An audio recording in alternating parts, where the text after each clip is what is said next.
नमस्कार दोस्तों, स्वागत है आपका हमारे YouTube channel doctor S N Tiwari classes में। आज के इस वीडियो में हम लोग हिंदी साहित्य के इतिहास के अंतर्गत अभ्यास प्रश्न भाग 2 में जो है 40 प्रश्नों को हल करेंगे। प्यारे साथियों, इससे पूर्व के वीडियो में हम लोग हिंदी साहित्य के इतिहास के अंतर्गत अभ्यास प्रश्न भाग 1 में भी 40 प्रश्न को हल कर चुके हैं। क्योंकि इससे पहले हम जितने भी पाठ को आपको पढ़ाया गया है उससे संबंधित कितने प्रश्न जो है परीक्षाओं में पूछे गए हैं और उनका जो प्रकार है, किस प्रकार से वह पूछे जा रहे हैं, उन प्रश्नों को हम लोग इस वीडियो में चर्चा करेंगे। तो आइए सीधे चलते हैं हम लोग प्रश्न पे। पहला क्वेश्चन है, हिंदी साहित्य के इतिहास लेखन में काल विभाजन और नामकरण का प्रथम प्रयास करने वाले विद्वान हैं। ऑप्शन है आचार्य रामचंद्र शुक्ल, गासा दत्तासी, जॉर्ज ग्रियर्सन, आचार्य हजारी प्रसाद द्विवेदी। तो प्रश्न जो पूछा जा रहा है कि हिंदी साहित्य के इतिहास लेखन में काल विभाजन और नामकरण का सर्वप्रथम प्रयास किस विद्वान द्वारा किया गया। तो हम जानते हैं कि काल विभाजन और नामकरण का सर्वप्रथम प्रयास सर जॉर्ज ग्रियर्सन के द्वारा किया गया, क्योंकि सर जॉर्ज ग्रियर्सन ने अपने हिंदी साहित्य के इतिहास the modern vernacular literature of Hindustan, जो कि 1888 ईस्वी में लिखा गया था, उसमें जो है सर्वप्रथम जो है काल विभाजन का प्रयास किया और उन्होंने अपने हिंदी साहित्य के इतिहास में जो है हिंदी साहित्य के इतिहास का काल विभाजन करते हुए उसे लगभग 11 भागों में विभाजित किया। तो इस प्रकार हम देखते हैं कि हिंदी साहित्य के इतिहास लेखन में सर्वप्रथम काल विभाजन का जो प्रयास किया गया वह जॉर्ज ग्रियर्सन के द्वारा किया गया। और इसमें जो है गासा दत्तासी और शिव सिंह सेंगर जो प्रारंभिक इतिहास लेखक थे, उनके द्वारा जो है हिंदी साहित्य के इतिहास लेखन में जो है काल विभाजन या नामकरण का कोई भी प्रयास नहीं किया गया था। यहाँ से भी प्रश्न पूछा जाता है कि हिंदी साहित्य के इतिहास लेखन में काल विभाजन और नामकरण का प्रयास किन विद्वानों के द्वारा नहीं किया गया। तो गासा दत्तासी और शिव सिंह सेंगर के द्वारा कोई भी काल विभाजन का प्रयास नहीं किया गया। सर्वप्रथम काल विभाजन का प्रयास जो है सर जॉर्ज ग्रियर्सन के द्वारा किया गया।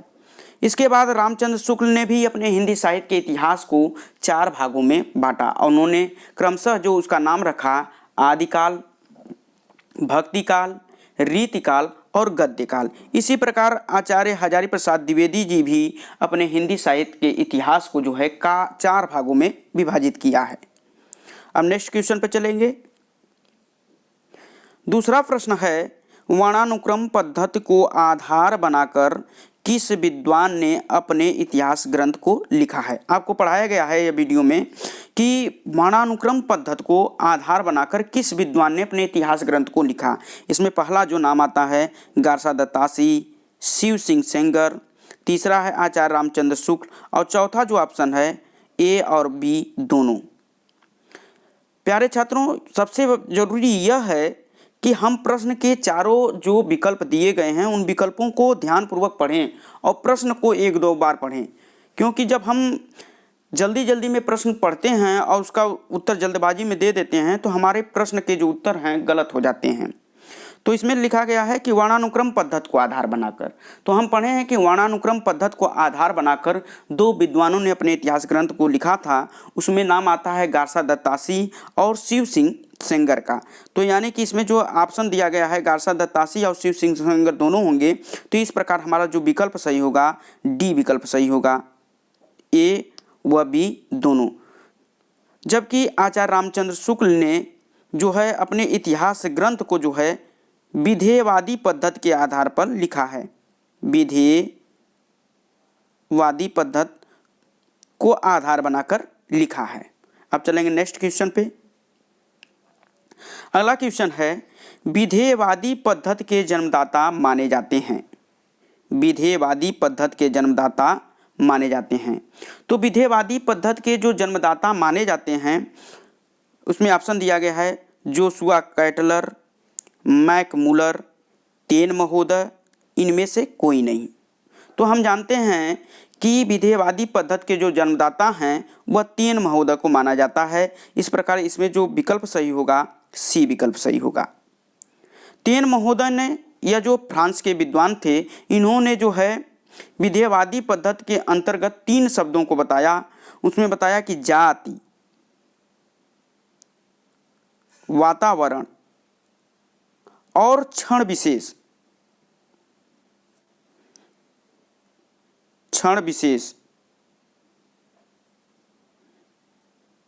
इन 3 शब्दों के आधार पर ही जो है विधेयवादी पद्धति का जो है हम क्या करते हैं, व्याख्या करते हैं। तो इस प्रकार जो है विधेयवादी पद्धति के जो जन्मदाता माने जाते हैं टेन महोदय माने जाते हैं। जबकि इसमें जो पहला विकल्प दिया गया है कि जेसुआ कैटलर जो है हिंदी का प्रथम व्याकरण लिखने का श्रेय जो है जेसुआ कैटलर को जाता है। इन्होंने हिंदुस्तानी ग्रामर के नाम से जो है 1698 ईस्वी में सर्वप्रथम जो है हिंदी का प्रथम व्याकरण ग्रंथ लिखा। अब नेक्स्ट क्वेश्चन पर हम चलेंगे। अगला क्वेश्चन है, काल क्रमानुक्रम पद्धति को आधार बनाकर किस विद्वान ने अपने इतिहास ग्रंथ को लिखा है। तो जब हम लोग पढ़ रहे थे कि हिंदी साहित्य के इतिहास लेखन की पद्धतियाँ, तो उसमें बताया गया था कि कालानुक्रम पद्धति को आधार बनाकर जिन विद्वानों ने अपने इतिहास ग्रंथ को लिखा था, उसमें जो नाम आते हैं सर जॉर्ज ग्रियर्सन का और मिश्र बंधु का, यानी कि 2 विद्वान जो आते हैं, मिश्र बंधु और ग्रियर्सन,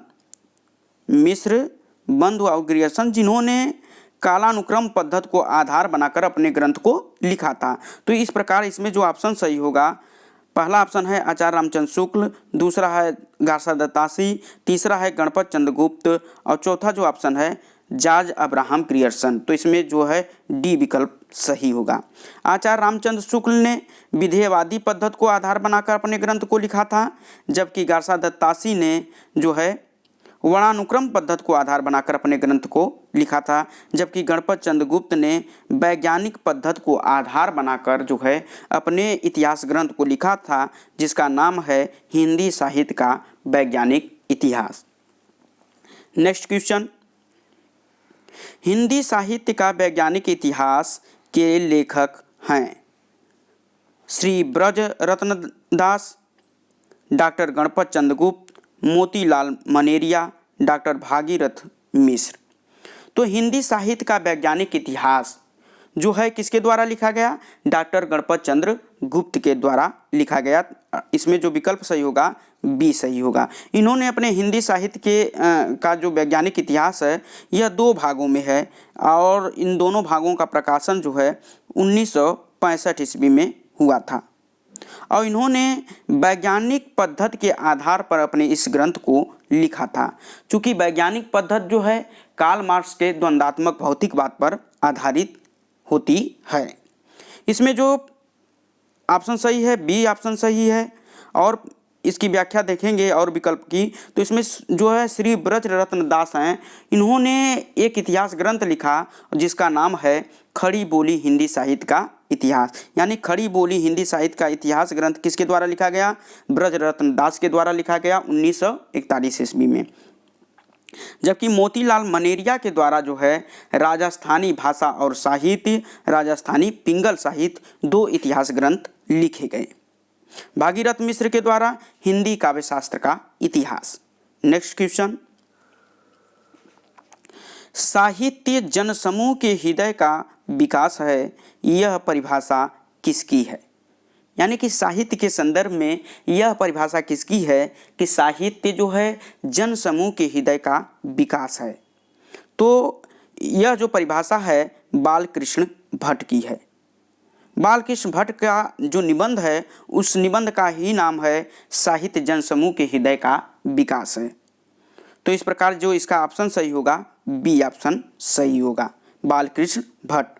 और विद्वानों के कथन को हम लोग देखेंगे तो इसमें भारतेंद्र हरिश्चंद्र जी का कथन है हिंदी नई चाल में ढली, जबकि महावीर प्रसाद द्विवेदी जी का कथन है कि अंतःकरण की वृत्तियों के चित्र का नाम कविता है। यह कई बार परीक्षाओं में पूछा गया है कि अंतःकरण की वृत्तियों के चित्र का नाम कविता है, यह कथन किसका है, तो महावीर प्रसाद द्विवेदी का है। जबकि हजारी प्रसाद द्विवेदी जी का जो कथन है मनुष्य ही साहित्य का लक्ष्य है।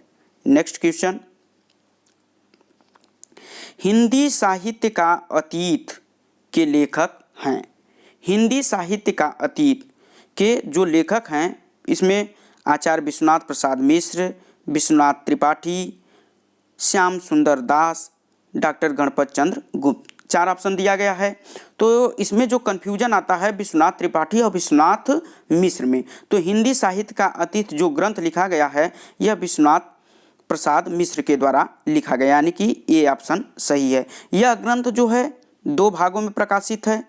इसके प्रथम भाग का प्रकाशन 1959 ईस्वी में हुआ था, जबकि इसके दूसरे भाग का प्रकाशन 1960 ईस्वी में हुआ था। जबकि विश्वनाथ त्रिपाठी के ग्रंथ का नाम है हिंदी साहित्य का सरल इतिहास। यह पुस्तक भी परीक्षा के दृष्टि से अत्यंत महत्वपूर्ण है। जबकि श्याम सुंदर दास जी के पुस्तक का नाम है हिंदी भाषा का विकास और हिंदी भाषा और साहित्य, यानी कि 2 ग्रंथ इनके हैं। हिंदी भाषा का विकास जो कि 1924 में प्रकाशित हुआ था, हिंदी भाषा और साहित्य जो 1930 में प्रकाशित हुआ था। ये दोनों ग्रंथ जो है डॉक्टर श्याम सुंदर दास जी के हैं। जबकि गणपत चंद्र गुप्त के ग्रंथ का नाम है हिंदी साहित्य का वैज्ञानिक इतिहास। यह ग्रंथ का प्रकाशन जो है 2 भागों में है और दोनों भागों का प्रकाशन 1965 ईस्वी में हुआ था। नेक्स्ट क्वेश्चन, हिंदी भाषा में लिखा जाने वाला हिंदी साहित्य का प्रथम इतिहास ग्रंथ है। ऑप्शन है इश्तबार द ला literature in the Hindustani, Mishra Bandhu Vinod, Shiv Singh Saroj, the modern vernacular literature of northern Hindustan. तो इसमें देखेंगे कि प्रश्न क्या पूछा जा रहा है कि हिंदी भाषा में लिखा जाने वाला हिंदी साहित्य का प्रथम इतिहास। तो यह जो पहला ग्रंथ है इश्तबार द ला लिटरेचर इन द हिंदुस्तानी, यह फ्रेंच भाषा में लिखा गया था। जबकि दूसरा जो ग्रंथ है मिश्र बंधु विनोद, जो मिश्र बंधुओं के द्वारा लिखा गया था, यह 4 भागों में है। यह जो है हिंदी भाषा में लिखा गया था, हिंदी भाषा में। जबकि शिव सिंह सरोज ग्रंथ भी हिंदी भाषा में लिखा गया था। और जो the modern vernacular literature of northern Hindustan यह ग्रंथ है, यह अंग्रेजी भाषा में लिखा गया है। तो इसमें प्रश्न पूछा जा रहा है कि हिंदी भाषा में लिखा जाने वाला हिंदी साहित्य का प्रथम इतिहास, यानी कि 2 ऑप्शन आपके कट गए, एक तो फ्रेंच भाषा में है, एक अंग्रेजी भाषा में है। अब हमें 2 ऑप्शन पर विचार करना है, मिश्र बंधु विनोद और शिव सिंह सरोज। तो इसमें जो है सबसे जो पहले ग्रंथ लिखा गया था वह शिव सिंह सरोज था। इस प्रकार इस प्रश्न का जो उत्तर होगा सी सही होगा, यानी कि हिंदी भाषा में लिखा जाने वाला हिंदी साहित्य का प्रथम इतिहास ग्रंथ कौन सा है, शिव सिंह सरोज है। यह ग्रंथ 1883 ईस्वी में लिखा गया है। इस ग्रंथ की यही विशेषता है कि यह जो है सर्वप्रथम जो है हिंदी भाषा में लिखा गया है। नेक्स्ट क्वेश्चन, भाषा काव्य संग्रह किसकी कृति है? पहला जो ऑप्शन है महेश दत्त शुक्ल की, बी ऑप्शन है रामचंद्र शुक्ल की, सी है देवी दत्त शुक्ल की और डी है श्याम बिहारी मिश्र की। तो भाषा काव्य संग्रह यह ग्रंथ बहुत महत्वपूर्ण है, कई बार परीक्षाओं में पूछा गया है। यह ग्रंथ जो है महेश दत्त शुक्ल के द्वारा लिखा गया है, यानी कि इसका जो ऑप्शन सही है ये ऑप्शन सही है। भाषा काव्य संग्रह यह जो ग्रंथ है 1873 ईस्वी में लिखा गया था। 1873 ईस्वी में यह ग्रंथ लिखा गया है। जबकि रामचंद्र शुक्ल ने जो ग्रंथ लिखा है उसका नाम है हिंदी साहित्य का इतिहास, जो कि 1929 ईस्वी में लिखा गया था। जबकि श्याम बिहारी मिश्र जो है मिश्र बंधुओं में आते हैं और मिश्र बंधुओं के द्वारा जो इतिहास ग्रंथ लिखा गया है मिश्र बंधु विनोद। नेक्स्ट क्वेश्चन, 10वां जो क्वेश्चन है, इसमें से काशी नागरी प्रचारी सभा के संस्थापकों में कौन नहीं है? इसमें पूछा जा रहा है कि जो काशी नागरी प्रचारी सभा है इसके जो संस्थापक थे उनके संस्थापकों में कौन नहीं है। तो ये काशी नागरी प्रचारी सभा की जो स्थापना हुई थी, इसके संस्थापकों में 3 नाम आते हैं।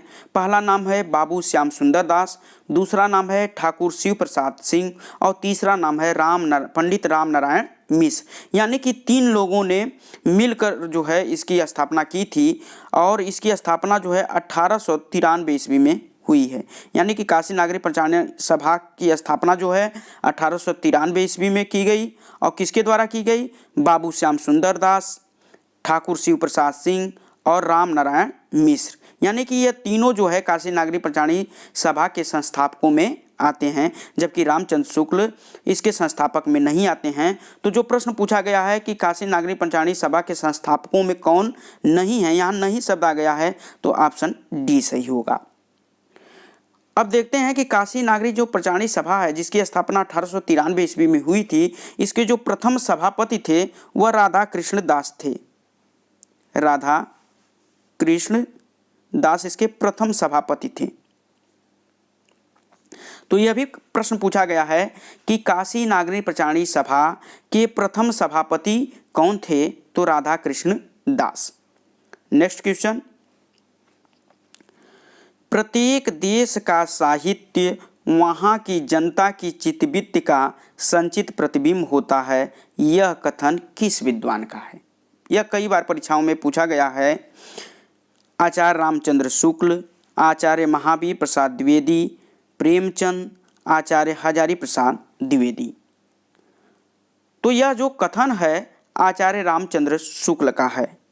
आचार्य रामचंद्र शुक्ल ने अपने ग्रंथ हिंदी साहित्य का इतिहास, जो कि विधेयवादी पद्धति को आधार बनाकर लिखा है, यह ग्रंथ 1929 में प्रकाशित हुआ था।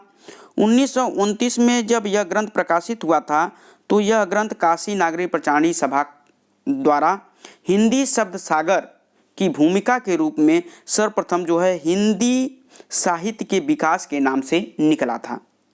उसी ग्रंथ में आचार्य रामचंद्र शुक्ल ने कहा था कि प्रत्येक देश का साहित्य वहाँ की जनता के चित्तवृत्ति का संचित प्रतिबिंब होता है। तब यह निश्चित है कि जनता की चित्तवृत्ति में परिवर्तन के साथ साथ साहित्य के स्वरूप में भी परिवर्तन होता चला जाता है। आदि से अंत तक इसी परंपरा के परिवर्तन को परखते हुए साहित्य के साथ इसका सामंजस्य दिखाना ही साहित्य का इतिहास कहलाता है। यह जो कथन जो है आचार्य रामचंद्र शुक्ल का है, यानी कि जो ऑप्शन सही होगा वह ए विकल्प सही होगा। नेक्स्ट क्वेश्चन हमारा है 12वां, ए हिस्ट्री ऑफ हिंदी लिटरेचर के लेखक हैं। ए हिस्ट्री ऑफ हिंदी लिटरेचर के लेखक हैं। यह कई बार प्रश्न पूछा गया है। पादरी Frank E K. McMuller, John Abraham Grierson, doctor Indranath Madan.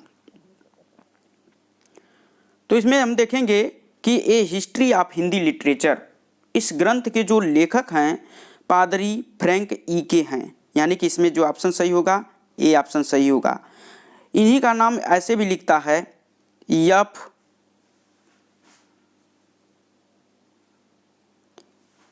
ई के ई, ऐसे भी पूछता है FEKE, यानी कि एफ का मतलब फ्रैंक E.K.E, यानी कि पादरी फ्रैंक E.K. के द्वारा ही लिखा गया ग्रंथ। क्या नाम है इसका? ए हिस्ट्री ऑफ हिंदी लिटरेचर। जबकि इसी नाम से मिलता हुआ एक और ग्रंथ लिखा गया है जिसका नाम है ए स्केच ऑफ हिंदी लिटरेचर, जिसके जो लेखक हैं उनका नाम है पादरी एडमिन ग्रिप्ट। जबकि जॉन इब्राहम ग्रियर्सन के ग्रंथ का नाम है the modern vernacular literature of northern Hindustan. जबकि इंद्रनाथ मदान के ग्रंथ का नाम है, इनके ग्रंथ का नाम जो है इंद्रनाथ मदान के मॉडर्न हिंदी लिटरेचर। यह भी कई बार परीक्षा में पूछा गया है कि इंद्रनाथ मदान के द्वारा जो ग्रंथ लिखा गया उसका नाम क्या है? तो modern Hindi literature, modern Hindi literature इनके ग्रंथ का नाम है।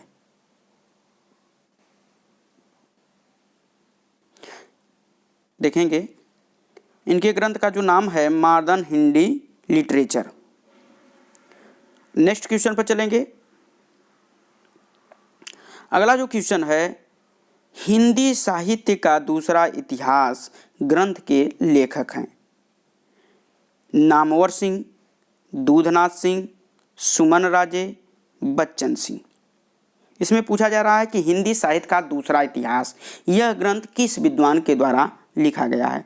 तो हिंदी साहित्य का दूसरा इतिहास जो ग्रंथ है, यह ग्रंथ जो है बच्चन सिंह के द्वारा लिखा गया है।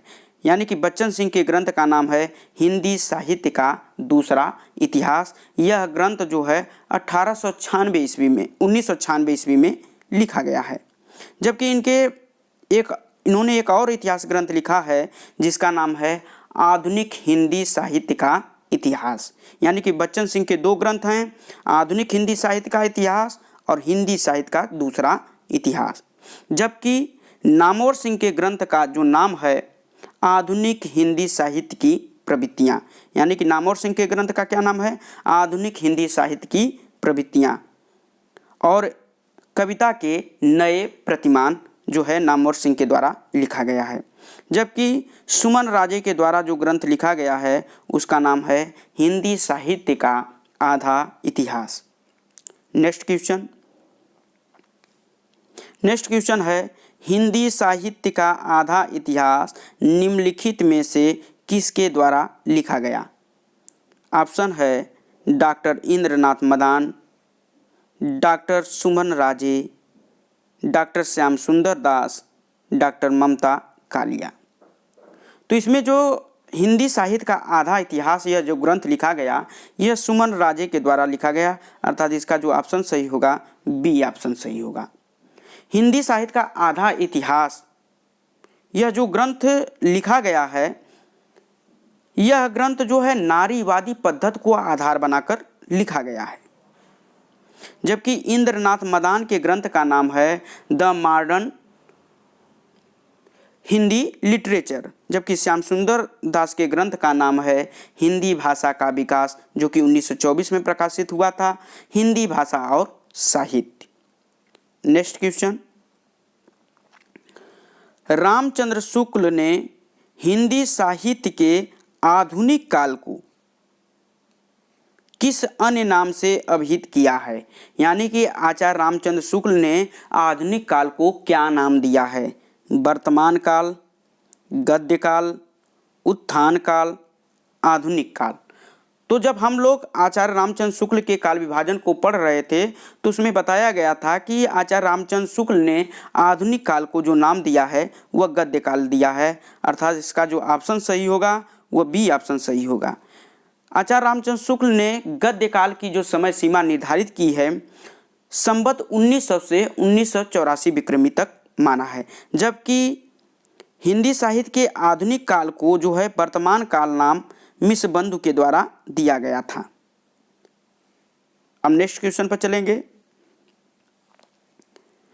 अगला क्वेश्चन है, मिश्र बंधु विनोद का चौथा भाग कब प्रकाशित हुआ। जब आपको पढ़ाया गया था तो यह बताया गया था कि मिश्र बंधु विनोद जो ग्रंथ है किसके द्वारा लिखा गया है, मिश्र बंधुओं के द्वारा लिखा गया है। और मिश्र बंधुओं में तीन भाई आते हैं जिनका नाम है श्याम बिहारी मिश्र, सुखदेव बिहारी मिश्र और कृष्ण बिहारी मिश्र। यानी कि इनका जो कोड है ऐसे याद कर लेंगे, यस यस जी। यानी कि इस से यस से श्याम बिहारी मिश्र, इस यस से सुखदेव बिहारी मिश्र और इससे गणेश बिहारी मिश्र, यानी कि तीनों ने मिलकर मिश्र बंधु विनोद ग्रंथ को लिखा है। यह ग्रंथ जो है 4 भागों में है। इसके प्रथम जो 3 भाग का जो प्रकाशन हुआ 1913 ईस्वी में हुआ, जबकि चौथे भाग का इसके प्रकाशन जो है 1934 ईस्वी में हुआ। इस प्रकार मिश्र बंधु विनोद का चौथा भाग कब प्रकाशित हुआ तो 1934 ईस्वी में, अर्थात जो इसका ऑप्शन सही होगा ए ऑप्शन सही होगा। नेक्स्ट क्वेश्चन पर चलेंगे। अगला क्वेश्चन है, यद्यपि मैं खुद उर्दू का बड़ा पक्षपाती हूँ लेकिन मेरे विचार में हिंदी को विभाषा या बोली कहना उचित नहीं है, किसका कथन है। ये बहुत इम्पॉर्टेंट प्रश्न है, कई बार परीक्षाओं में पूछा गया है इसे कि यद्यपि मैं खुद उर्दू का बड़ा पक्षपाती हूँ लेकिन मेरे विचार से हिंदी को विभाषा या बोली कहना उचित नहीं है, यह कथन किसका है? तो यह जो कथन है गार्सा द तासी का है। गार्सा द तासी एक फ्रांसीसी विद्वान थे जो पेरिस में हिंदुस्तानी या उर्दू भाषा के अध्यापक थे। इन्होंने संवत 1909 में एक अपने भाषण में यह हिंदी और उर्दू को दोनों को समान महत्व देते हुए इस बात का जिक्र किया था कि यद्यपि मैं खुद उर्दू का बड़ा पक्षपाती हूँ क्योंकि यह उर्दू के अध्यापक थी, लेकिन मेरे विचार से हिंदी को विभाषा या बोली कहना उचित नहीं है। यानी हिंदी क्या है? भाषा है, इसे बोली या विभाषा कहना उचित नहीं है। यह कथन गार्सा द तासी का है। इस प्रकार इसका जो ऑप्शन सही होगा वो बी ऑप्शन सही होगा। नेक्स्ट क्वेश्चन पर चलेंगे। अगला क्वेश्चन है, हिंदी शब्दानुशासन के लेखक हैं। यह कई बार प्रश्न पूछा गया है, चाहे टीजीटी की परीक्षा रहा हो, चाहे पीजीटी की परीक्षा रही हो, नेट में भी कई बार यह प्रश्न पूछे गए हैं। तो इसमें पूछा गया है कि हिंदी शब्दानुशासन के जो लेखक हैं कौन है? हेमचंद, कामता प्रसाद गुरु, धीरेन्द्र वर्मा, किशोरी दास वाजपेयी। तो हिंदी शब्दानुशासन के जो लेखक हैं वह किशोरी दास वाजपेयी हैं। जबकि केवल शब्दानुशासन शब्द आता है, शब्दानुशासन यह जो ग्रंथ है यह हेमचंद के द्वारा लिखा गया है। यानी कि शब्दानुशासन जब पूछे कि शब्दानुशासन के लेखक कौन हैं तब हेमचंद सही होगा। यदि पूछता कि हिंदी शब्दानुशासन के लेखक कौन हैं तो किशोरी दास वाजपेयी। जबकि कामता प्रसाद गुरु ने जो ग्रंथ लिखा है उसका नाम है हिंदी व्याकरण। हिंदी व्याकरण के नाम से कामता प्रसाद गुरु ने एक ग्रंथ लिखा है जो बाद में बहुत क्लिष्ट भाषा में था और बाद में उसका सरलीकरण करके डॉक्टर वासुनंदन ने इस ग्रंथ को लिखा है। इसके बाद हम आते हैं धीरेन्द्र वर्मा। धीरेन्द्र वर्मा ने जो ग्रंथ लिखा उसका नाम है ब्रज भाषा व्याकरण। यानी ब्रज भाषा का जो व्याकरण लिखा गया वह धीरेन्द्र वर्मा के द्वारा लिखा गया। यानी कि हेमचंद का जो ग्रंथ है उसका नाम है शब्दानुशासन। हिंदी शब्दानुशासन ग्रंथ किसका है? किशोरी दास वाजपेयी का है। कामता प्रसाद गुरु के ग्रंथ का क्या नाम है? हिंदी व्याकरण। और धीरेन्द्र वर्मा के ग्रंथ का नाम है ब्रज भाषा व्याकरण। नेक्स्ट क्वेश्चन, हिंदी का प्रथम व्याकरण लिखने वाले विद्वान हैं। यानी कि हिंदी का जो प्रथम व्याकरण ग्रंथ लिखा गया वह किस विद्वान के द्वारा लिखा गया? जेसुआ कैटलर के द्वारा, किशोरी दास वाजपेयी के द्वारा, धीरेन्द्र वर्मा के द्वारा, कामता प्रसाद गुरु के द्वारा। तो हिंदी का जो प्रथम व्याकरण ग्रंथ लिखा गया वह जेसुआ कैटलर के द्वारा लिखा गया। यह ग्रंथ जो है प्रथम व्याकरण जो ग्रंथ था उसका नाम था हिंदुस्तानी ग्रामर। हिंदुस्तानी ग्रामर। हिंदुस्तानी ग्रामर के नाम से जो है प्रथम हिंदी का प्रथम व्याकरण ग्रंथ लिखा गया। और यह ग्रंथ कब लिखा गया? 1698 ईस्वी में लिखा गया। और इसके जो लेखक थे जेसुआ कैटलर। यानी कि पूछा जाता कि हिंदी का प्रथम व्याकरण ग्रंथ कौन है तो हिंदुस्तानी ग्रामर, जो कि 1698 ईस्वी में लिखा गया था। यदि यह पूछता है प्रश्न कि हिंदी का प्रथम व्याकरण लिखने वाले विद्वान कौन हैं तो जेसुआ कैटलर जो हैं इन्होंने ही सर्वप्रथम जो है हिंदी का प्रथम व्याकरण ग्रंथ लिखा। अब चलेंगे नेक्स्ट क्वेश्चन पे। अगला जो हमारा क्वेश्चन है, हिंदी साहित्य के इतिहास को व्यवस्थित रूप देने का श्रेय किसको है? यानी कि हिंदी साहित्य का जो इतिहास लिखा गया, अब तक जितने भी इतिहास ग्रंथ लिखे गए उसमें सबसे व्यवस्थित ग्रंथ किसका माना जाता है? तो उसमें पहला ऑप्शन है मिश्र बंधु, दूसरा ऑप्शन है आचार्य रामचंद्र शुक्ल, तीसरा है सर जॉर्ज ग्रियर्सन और चौथा जो ग्रंथ है गार्सा द तासी। तो यह जो प्रश्न का उत्तर होगा, हिंदी साहित्य का सबसे व्यवस्थित इतिहास ग्रंथ जो है आचार्य रामचंद्र शुक्ल के द्वारा लिखा गया, अर्थात इसका ऑप्शन जो होगा बी सही होगा। इनके ग्रंथ का नाम है हिंदी साहित्य का इतिहास, जो कि 1929 ईस्वी में प्रकाशित हुआ। जबकि मिश्र बंधु के ग्रंथ का नाम है मिश्र बंधु विनोद, जो कि इसके प्रथम 3 भाग जो है 1913 ईस्वी में और चौथा भाग 1934 ईस्वी में प्रकाशित हुआ था। सर जॉर्ज ग्रियर्सन के ग्रंथ का जो नाम है उसका नाम है the modern vernacular literature of Hindustan. यह ग्रंथ जो है 1888 ईस्वी में लिखा गया था और इसका जो हिंदी अनुवाद जो है डॉक्टर किशोरी लाल गुप्त के द्वारा जो है 1957 ईस्वी में हिंदी साहित्य के प्रथम इतिहास के नाम से किया गया था। जबकि सर जॉर्ज ग्रियर्सन जो इनको सर की उपाधि मिली थी 1912 ईस्वी में इन्हें सर की उपाधि दी गई थी, जबकि इनका पूरा नाम है George Abraham Grierson. Garcin de Tassy के ग्रंथ का नाम है इस्तबार द ला लिटरेचर इंदुई हिंदुस्तानी। यह ग्रंथ जो है 2 भागों में है। इसके प्रथम भाग का प्रकाशन 1839 ईस्वी में, जबकि दूसरे भाग का प्रकाशन जो है 1847 ईस्वी में किया गया और इसका हिंदी अनुवाद जो है लक्ष्मी सागर वासड़े के द्वारा हिंदवी साहित्य के इतिहास के नाम से किया गया। नेक्स्ट क्वेश्चन, हिंदी साहित्य के प्रथम काल को वीर काल किसने कहा? यानी कि हिंदी साहित्य का जो प्रथम काल था, जो आदि काल था, उसे वीर काल की संज्ञा किसने दी है? मिश्र बंधु, राहुल संकृत्यायन, विश्वनाथ प्रसाद मिश्र, डॉक्टर राम कुमार वर्मा। तो हम जानते हैं कि आदिकाल को वीर काल की संज्ञा आचार्य विश्वनाथ प्रसाद मिश्र के द्वारा दिया गया, अर्थात जो इसका ऑप्शन सही होगा सी ऑप्शन सही होगा। जबकि मिश्र बंधुओं ने हिंदी साहित्य के प्रथम काल को जो है आरंभिक काल कहा था। राहुल संकृत्यायन ने इसे जो सिद्ध और सामंत का काल कहा था, जबकि राम कुमार वर्मा ने संधियों और चारण काल का नाम दिया था। नेक्स्ट क्वेश्चन, अगला जो क्वेश्चन है, हिंदी नवरत्न का रचना काल क्या है? यानी कि हिंदी नवरत्न जो ग्रंथ है यह किस सन में लिखा गया?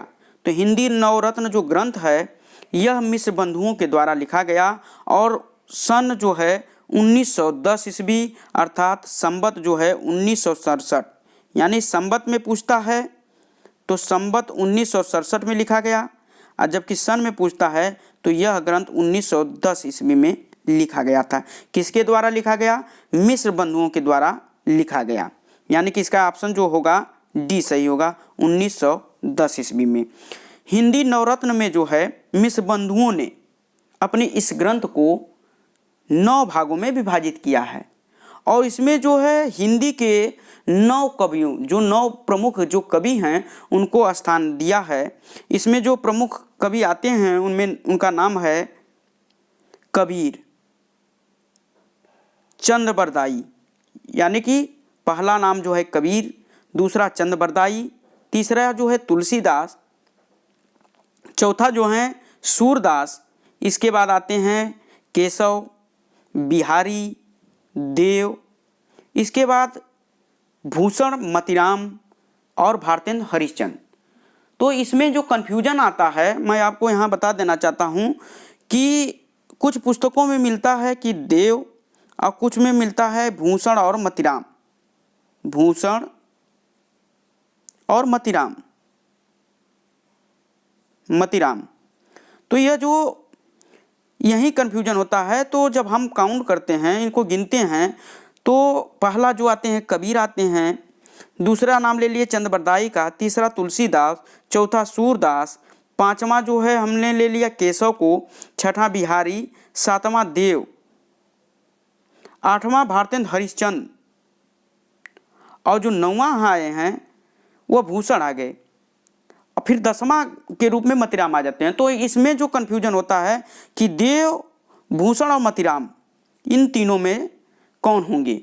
तो देव तो अनिवार्य रूप से उन नवरत्न में रखे गए, जबकि भूषण और मतिराम जो हैं इनको जो है त्रिपाठी बंधु के नाम से रख दिया गया। यानी कि हिंदी नवरत्न जो ग्रंथ है मिश्र बंधुओं के द्वारा लिखा गया है, इसमें 10 कवियों को स्थान दिया गया, लेकिन उनको 9 क्यों मानते हैं? इनमें जो है भूषण और मतिराम को त्रिपाठी बंधु के नाम से स्थान दिया गया, इस प्रकार इनकी संख्या 9 हो जाती है।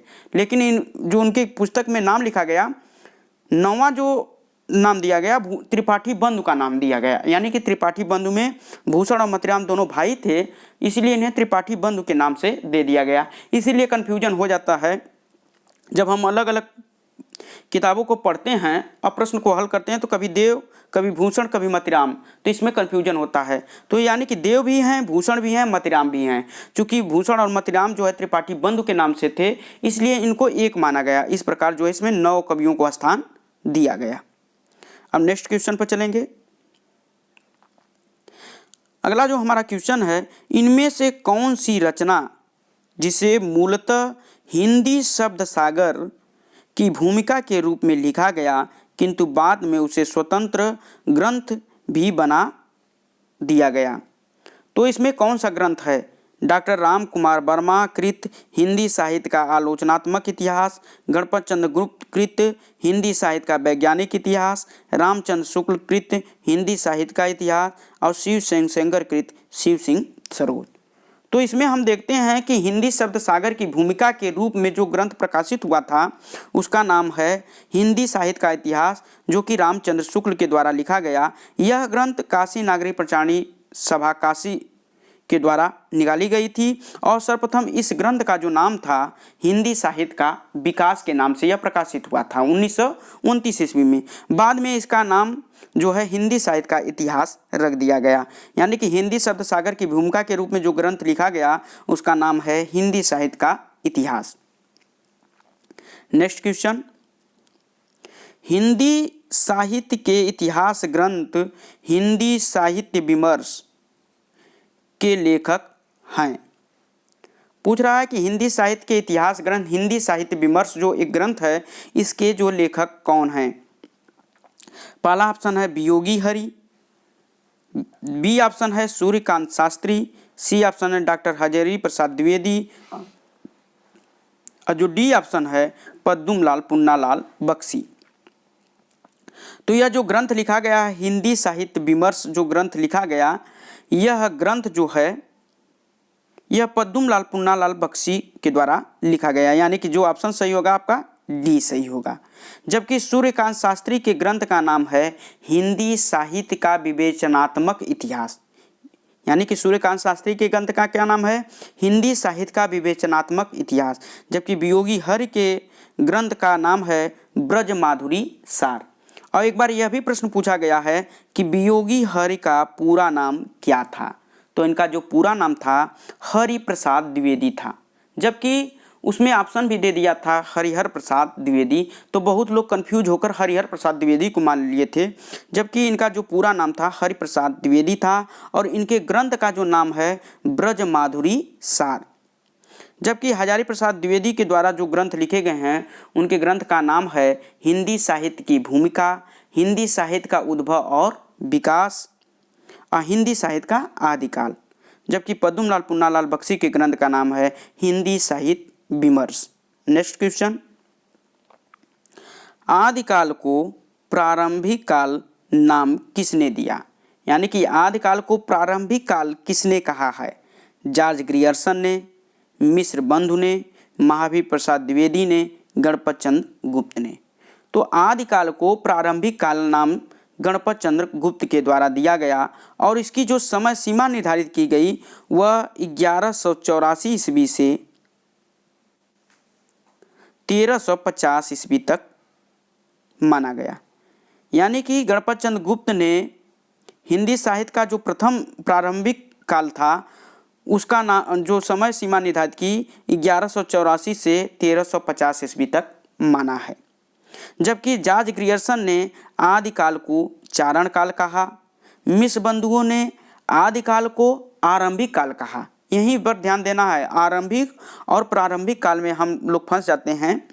गणपत चंद्र गुप्त ने इसे प्रारंभिक काल कहा था, जबकि मिश्र बंधु ने इसे आरंभिक काल कहा था। यानी आदिकाल को आरंभिक काल की संज्ञा मिश्र बंधु ने दी थी, जबकि प्रारंभिक काल की संज्ञा डॉक्टर गणपत चंद्र गुप्त ने दी थी। जबकि महावीर प्रसाद द्विवेदी ने आदिकाल को बीजोपन काल का नाम दिया है। नेक्स्ट क्वेश्चन, आचार्य रामचंद्र शुक्ल द्वारा रचित हिंदी साहित्य का इतिहास का प्रकाशन वर्ष है। आचार्य रामचंद्र शुक्ल के द्वारा जो हिंदी साहित्य का इतिहास ग्रंथ लिखा गया उसका प्रकाशन कब हुआ? तो इसका जो प्रकाशन हुआ था वह 1929 ईस्वी में हुआ था, यानी कि जो ऑप्शन सही होगा बी ऑप्शन सही होगा। इनका जो हिंदी साहित्य का इतिहास है वह काशी नागरी प्रचारणी सभा काशी के द्वारा जो है हिंदी शब्द सागर की भूमिका के रूप में हिंदी साहित्य के विकास के नाम से सर्वप्रथम जो है 1929 ईस्वी में प्रकाशित हुआ। बाद में 1940 ईस्वी में इसे परिवर्धित और संशोधित रूप में इसे प्रकाशित किया गया और बाद में इसका नाम हिंदी साहित्य का इतिहास हो गया। यानी कि हिंदी साहित्य का इतिहास जो आचार्य रामचंद्र शुक्ल के द्वारा लिखा गया है इसका जो प्रकाशन हुआ 1929 ईस्वी में हुआ था। नेक्स्ट क्वेश्चन, आदिकाल को बीजोपन काल नाम किसने दिया? अभी हम बताए हैं कि आदिकाल को बीजोपन काल नाम किसने दिया? आचार्य विश्वनाथ प्रसाद मिश्र ने, आचार्य रामचंद्र शुक्ल ने, आचार्य महावीर प्रसाद द्विवेदी ने, आचार्य भगीरथ मिश्र ने। तो आदिकाल को बीजोपन काल का नाम जो दिया गया वह आचार्य महावीर प्रसाद द्विवेदी के द्वारा दिया गया, अर्थात जो हमारा ऑप्शन सही होगा सी ऑप्शन सही होगा। जबकि रामचंद्र शुक्ल ने आदिकाल को वीरगाथा काल कहा, आचार्य विश्वनाथ प्रसाद मिश्र ने इसे वीर काल की संज्ञा दी, जबकि भगीरथ मिश्र ने इसे कोई नाम नहीं दिया। नेक्स्ट क्वेश्चन पर चलेंगे। अगला जो क्वेश्चन है ए स्केच ऑफ हिंदी लिटरेचर ग्रंथ के लेखक हैं। यह प्रश्न कई बार परीक्षाओं में पूछा गया है कि ए स्केच ऑफ हिंदी लिटरेचर ग्रंथ के लेखक कौन हैं? पादरी एडविन ग्रिप्च, पादरी FEKE, doctor Indranath Madan, McMuller. तो जो यह ग्रंथ लिखा गया है ये स्केच ऑफ हिंदी लिटरेचर, इस ग्रंथ के जो लेखक हैं पादरी एडविन ग्रिप्च हैं। ये इस ग्रंथ का जो हिंदी अनुवाद जो है डॉक्टर किशोरीलाल गुप्त के द्वारा हिंदी साहित्य का रेखांकन के नाम से किया गया। यानी यह ग्रंथ किस भाषा में लिखा गया था? आंग्ल भाषा में, यानी अंग्रेजी भाषा में लिखा गया था। बाद में जो है डॉक्टर जो है किशोरीलाल गुप्त के द्वारा इसका हिंदी अनुवाद किया गया और इस पुस्तक का नाम रखा गया हिंदी साहित्य का रेखांकन। तो यह भी पूछ सकता है प्रश्न कि ए स्केच ऑफ हिंदी लिटरेचर जो कि ग्रंथ पादरी एडविन ग्रिप्च के द्वारा लिखा गया, इसका हिंदी अनुवाद किसने किया था? तो इसका हिंदी अनुवाद जो है डॉक्टर किशोरीलाल गुप्त ने हिंदी साहित्य का रेखांकन नाम से किया था। हिंदी साहित्य का रेखांकन के नाम से इसका अनुवाद किया था। जबकि पादरी FEK के ग्रंथ का नाम है ए हिस्ट्री ऑफ हिंदी लिटरेचर, जबकि डॉक्टर इंद्रनाथ मदान के ग्रंथ का नाम है मॉडर्न हिंदी लिटरेचर। यानी कि पादरी एडविन ग्रिप्च के ग्रंथ का नाम है ए स्केच ऑफ हिंदी लिटरेचर, पादरी FEKE के ग्रंथ का नाम है ए हिस्ट्री ऑफ हिंदी लिटरेचर, जबकि इंद्रनाथ मदान के ग्रंथ का नाम है modern Hindi literature. A sketch of Hindi literature जो ग्रंथ आंग्ल भाषा में लिखा गया था, इसका हिंदी अनुवाद जो है किशोरीलाल गुप्त के द्वारा जो है हिंदी साहित्य के रेखांकन के नाम से किया गया। नेक्स्ट क्वेश्चन, तज़किरा ई स्वराई हिंदी ग्रंथ के रचनाकार हैं। यानी कि यह ग्रंथ किसके द्वारा लिखा गया? जॉर्ज ग्रियर्सन के द्वारा, गारसा दत्तासी के द्वारा, शिव सिंह सेंगर के द्वारा, मौलवी करीमुद्दीन के द्वारा। तो यदि हम इतिहास ग्रंथ को पढ़े हैं तो सर जॉर्ज ग्रियर्सन के ग्रंथ का नाम था the modern vernacular literature of Hindustan, जबकि गारसा दत्तासी के ग्रंथ का नाम था इस्तवार द ला लिटरेतुर इंदुई हिंदुस्तानी, जबकि शिव सिंह सेंगर के ग्रंथ का नाम था शिव सिंह सरोज। तो इस प्रकार इस ग्रंथ के जो लेखक हैं तज़किरा ई स्वराई हिंदी के ग्रंथ के जो लेखक हैं मौलवी करीमुद्दीन हैं। यह ग्रंथ जो है 1848 ईस्वी में प्रकाशित हुआ था। यानी कि गारसा दत्तासी के ग्रंथ के तुरंत बाद जो ग्रंथ निकला था उसका नाम था तज़किरा ई स्वराई हिंदी। और इस ग्रंथ में बहुत कुछ ताशी के ग्रंथ का अनुसरण किया गया है, लेकिन इस ग्रंथ में सर्वप्रथम जो है कालक्रम का ध्यान रखा गया है। नेक्स्ट क्वेश्चन पर चलेंगे। आचार्य रामचंद्र शुक्ल हिंदी साहित्य का आरंभ कब से माना है? अर्थात रामचंद्र शुक्ल ने हिंदी साहित्य का प्रारंभ कब से मानते हैं? संवत 1050 से, संवत 1075 से, संवत 1375 से, संवत 1000 से। तो हम जानते हैं कि आचार्य रामचंद्र शुक्ल ने जो अपने पुस्तक में हिंदी साहित्य का काल विभाजन किया, उन्होंने हिंदी साहित्य के इतिहास को 4 भागों में बांटा। पहले भाग का नाम उन्होंने रखा वीरगाथा काल, जिसकी समय सीमा 1050 से 1375 यानी कि संवत 1050 से 1375 स्वीकार किया। इस प्रकार हम देखते हैं कि हिंदी साहित्य का आरंभ जो उन्होंने माना 1050 से माना, तो इसमें जो ऑप्शन सही होगा ये सही होगा। या सन में हम देखेंगे तो रामचंद्र शुक्ल ने हिंदी साहित्य का आरंभ जो है 993 ईस्वी में माना है। Next question. अगला जो क्वेश्चन है, हिंदी साहित्य और संवेदना का विकास ग्रंथ को किस पुरस्कार से सम्मानित किया गया? ज्ञानपीठ पुरस्कार, व्यास सम्मान, सरस्वती पुरस्कार, साहित्य अकादमी पुरस्कार।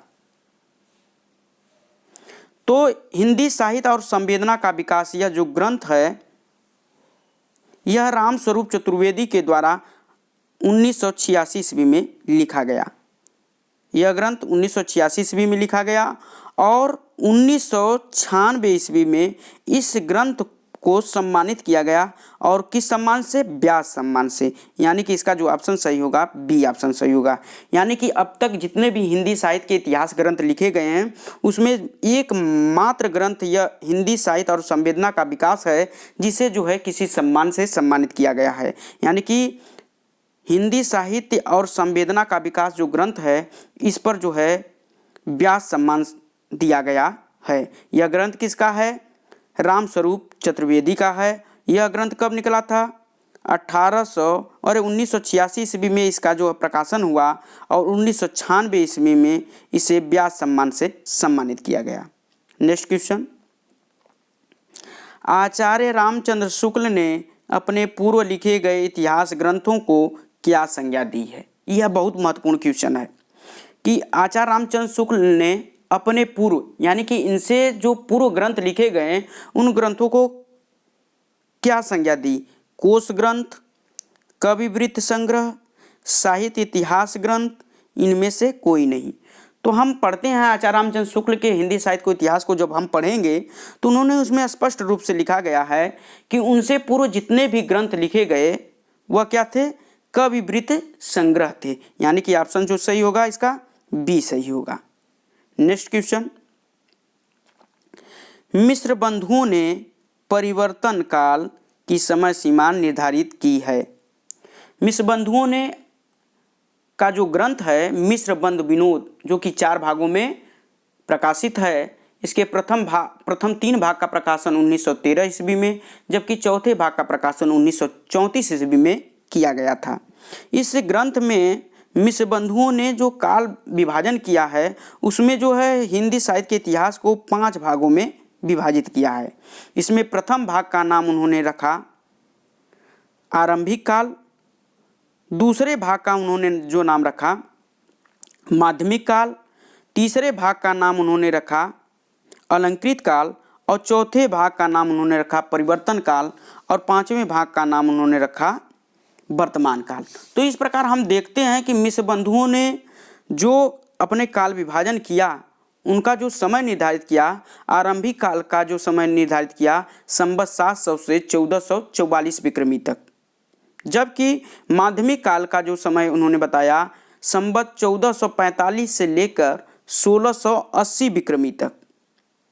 तीसरे भाग जिसे अलंकृत काल उन्होंने कहा उसकी समय सीमा निर्धारित की 1681 से 1889 विक्रमी तक, जबकि चौथे भाग परिवर्तन काल की जो समय सीमा निर्धारित की उन्होंने उसका जो समय निर्धारित किया संवत 1890 से 1925 विक्रमी तक। तो इस प्रकार जो ऑप्शन सही होगा हमारा डी ऑप्शन सही होगा। यहाँ पर गलत टाइप हो गया है, यह डी ऑप्शन होगा, यानी कि डी ऑप्शन सही होगा। संवत 1890 विक्रमी से संवत 1925 विक्रमी तक जो है इसको माना गया, इसका समय सीमा माना गया। यह ऑप्शन गलत हो गया है, सही कर लीजिएगा।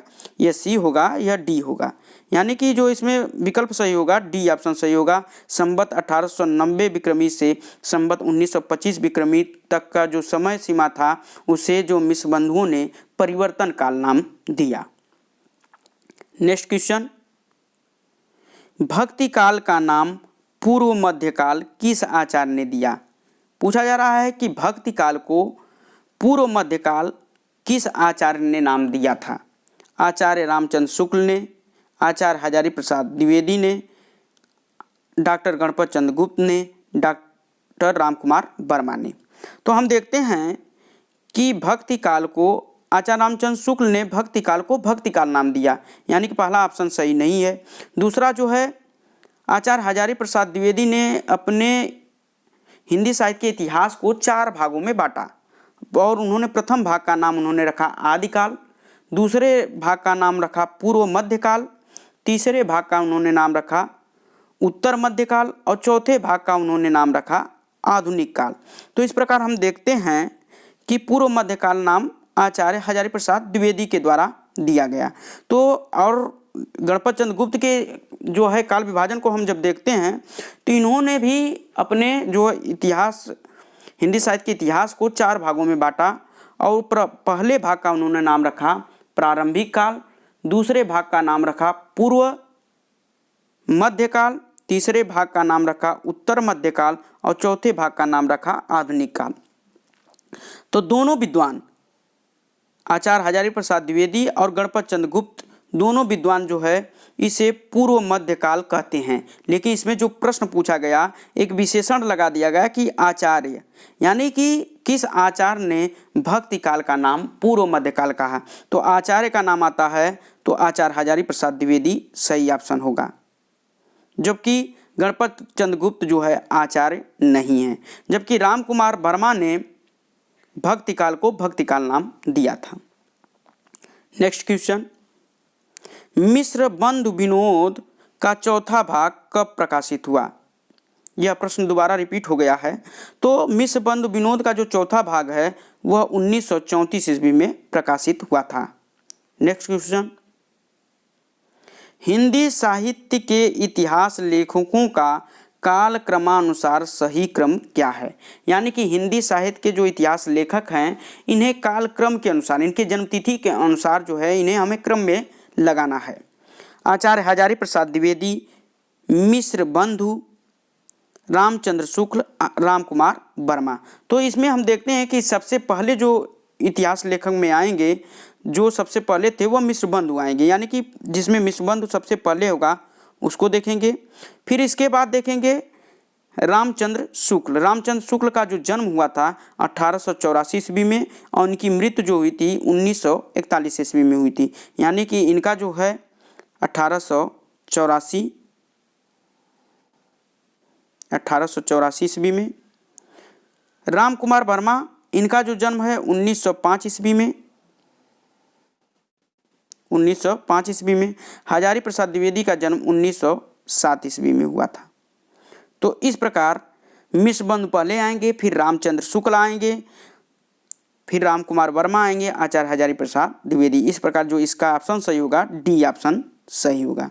हिंदी साहित्य के इतिहास लेखकों का जो कालक्रम के अनुसार सही क्रम होगा मिश्र बंधु, रामचंद्र शुक्ल, रामकुमार वर्मा, आचार्य हजारी प्रसाद द्विवेदी।